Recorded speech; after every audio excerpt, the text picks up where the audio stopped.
inaaffaanii dhukkuba manni qorichaa X-rayidhaan yookaan immoo microscopiidhaan yookaan immoo wanta qoratamuun idda keessatti dhiiga keessatti kan argamuu dandeenye dhukkuba hamaadha. Namni gooftaa yoo fudhate iyyuu inaaffaan keessaan badu, namni yoo faarfataa ta'e iyyuu inaaffaan keessaan badu, namni yoo guddate iyyuu inaaffaan keessaan badu. Yoo makiinaa miliina tokko bitte sabbaan miliina lama bitate inaaftaa, yoo caammaa gaarii bitatte isa si caalaa bitate inaaftaa, afurri inaaffaa immoo dhukkuba gadhee bara kanaati. Inaaffaan bu'aan isaa maal isa jedhuu fi inaaffaanii bu'aan isaa isa jalqabaa dhiiga dhangalaasuu fida. Dhiiga dhangalaasuu fida gaafa jennu uumama boqonnaa afur lakkoofsa tokko kaatanii yoo ilaaltanii ijoolleen Addaam lama turanii Abeeliif Qaayiliin turanii.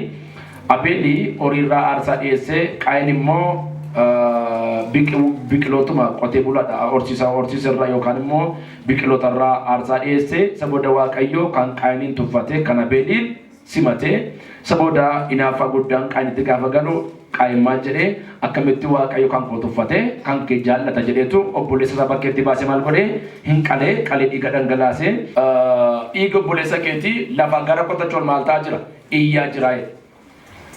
Sabooda ati bara jiraattu jooraadhaaf sokkaataata gaafa Waaqayyootiin jedhu kana booda namni na argu hundinuu na ajjeesa wayyoo gaafa jedhu namni si arge hundinuu akka sin ajjeefnetti hadda keettan mallattoo kaa'ee adda Qaayinirra maal kaa'e mallattoo kaa'ee garuu Qaayin maal ta'e jooraaf sokkaa ta'e jennee inaaffaa guddaan maal fida dhiiga dhangalaasuu fida. Inni lammaffaan inaaffaan maal fida Iyyoob 5 Iyyoob 5 gubbaatti maal jedha nama gowwaa aariitu ajjeesaadha.